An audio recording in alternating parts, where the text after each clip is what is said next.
Hello बच्चों, अब हम करेंगे question number 13। Find the smallest number by which 252 must be multiplied to get a perfect square. Also find the square root of the perfect square so obtain.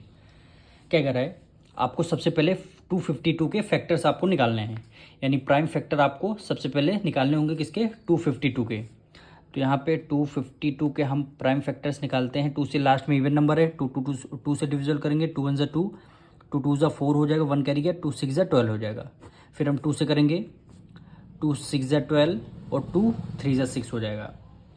फिर हम किससे last में और number आ गया, फिर 3 से करेंगे, 3 2 ज़ा 6, 3 1 ज़ा 3, फिर 3 से करेंगे, 3 7 ज़ा 21 और ये 7 1 ज़ा 7।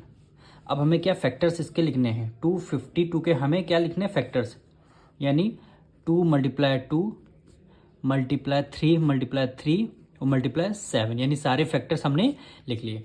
अब देखिए 2 का पेयर बनना, 3 का पेयर बनना, पर हमारा 7 का पेयर नहीं बनना है। तो वही क्वेश्चन में बोला गया है कि किसका पेयर बनेगा, किस नंबर से हम मल्टीप्लाई कर दें तो हमारा परफेक्ट स्क्वायर आ जाएगा। यानी तो यहाँ पे ये लिख देंगे 252 मस्ट बी मल्टीप्लाइड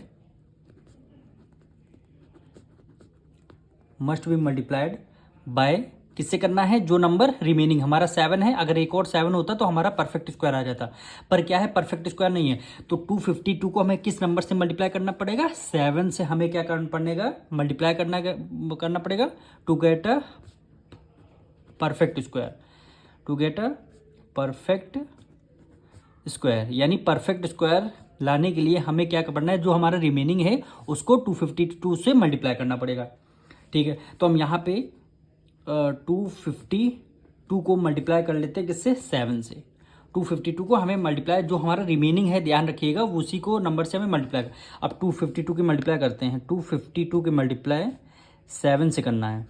तो 7 2 ज़ा 14, 1 कैरी गया, 7 5 ज़ा 35, एक हो गया 36, 7 2 ज़ा 14, तो ये हो गया 17, यानी 1764 क्या आया, 1764 आया। यानी इस नंबर से मल्टीप्लाई कर देंगे तो हमारा ये परफेक्ट स्क्वायर आ जाएगा। अब ये परफेक्ट स्क्वायर आ जाएगा, तो अब वही बोला find the square root of the perfect square, यानी इसी परफेक्ट स्क्वायर का आपको ये किसका स्क्वायर रूट होगा ये आपको निकालना है। यानी इसके आपको वैल्यू पूछी गई है 1764 की वैल्यू पूछी गई है, किस नंबर से इसको फैक्टर्स आपको क्या इसका आंसर हो जाएगा। तो सबसे पहले आप देखिए 1764 के फैक्टर्स क्या होंगे, 252 के फैक्टर्स क्या थे, ये वाले सारे फैक्टर्स थे। तो सबसे पहले यही फैक्टर लिख लेंगे, 2 मल्टीप्लाई 3 मल्टीप्लाई 3 हो गया। अब 7 भी था, 7 फिर हमने क्या मल्टीप्लाई 7 से किया, तो हमारा क्या हो गया, मल्टीप्लाई हमने 7 कर दिया।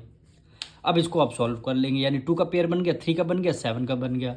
अब सब बाहर निकालेंगे, 2 का पेयर 2 के बाहर निकाल लिया, 3 का पेयर बन गया, आपने 3 के बाहर निकाल लिया, 7 का पेयर का तो हमने 7 बाहर निकाल लिया।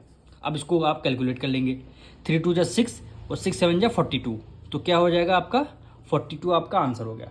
सबसे पहले जो वैल्यू आपको गिवन है उसके फैक्टर्स निकालने हैं, फिर देखना कौन सा फैक्टर रिमेनिंग है, उसकी मल्टीप्लाई नंबर से आपको कराना है, तो वो नंबर जब अब उसका स्क्वायर रूट आपको निकालना पड़ेगा।